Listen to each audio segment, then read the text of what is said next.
define your back with these two movements. All you're gonna need is a bench and a pair of dumbbells. Let's get started. This first exercise is gonna be a single arm dumbbell row.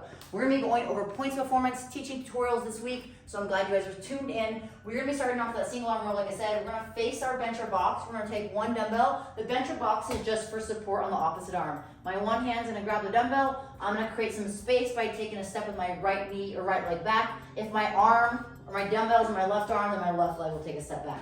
From here, I'm bracing with my left hand, keeping my shoulders and hips square to the ground, staggered stance. I actually want to try to relax the arm, let the shoulder roll forward or pull forward slightly.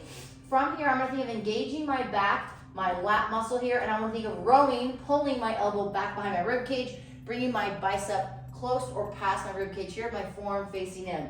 I'm going to hold for a slight second, and then going to return all the way down. Remember, relax that arm, let it hang down.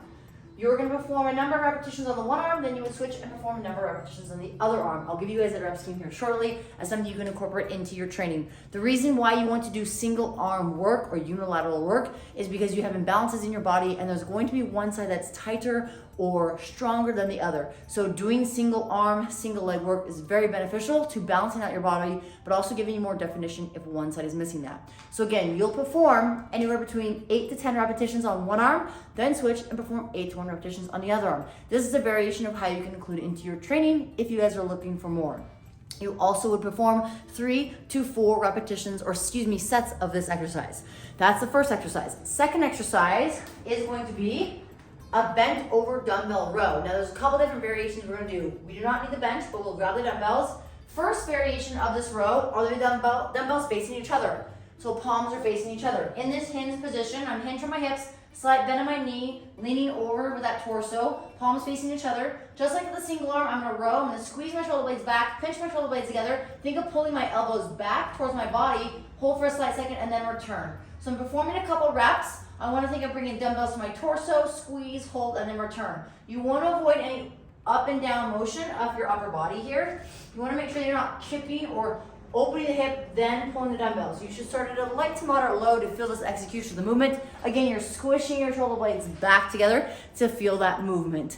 Now, the dumbbell row is a great way, again, to strengthen your back, but also build symmetry with both movements. You may feel that one arm is stronger than the other, and that's where that single arm work comes in. Now, variation 2 for the dumbbell row, you are going to change it so your palms are facing you. So think of a barbell. If you have a barbell, you can also substitute that with a barbell. If you only have a pair of dumbbells, this is a great way to do that. So now I'm gonna still hinge my hips, palms are facing me. I'm then going to roll my dumbbells to my torso, elbows are coming out more at a 45-degree angle versus back behind me. So notice that change in my body.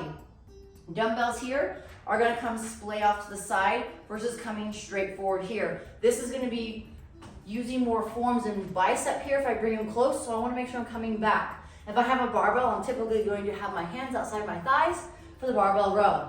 So same thing, elbows go back, 45, squish my shoulder blades together, then I return. I want to think of, again, using my entire posterior chain on my upper body, so back side of my body, for this row. If you guys are new here, I'd love your support by subscribing. Leave a comment below and let me know if you found this beneficial. So for the dumbbell row, with both dumbbells in each arm, similar rep scheme can be just like the single arm row, 8 to 10 repetitions, right? You could do 3 to 4 sets, rest a couple minutes. You also could superset this with some of the other movements that I've shared on my channel here. If you have any questions, let me know and I can answer them. But these are 2 movements you can incorporate to strengthen your backside and also build some symmetry from your left to your right.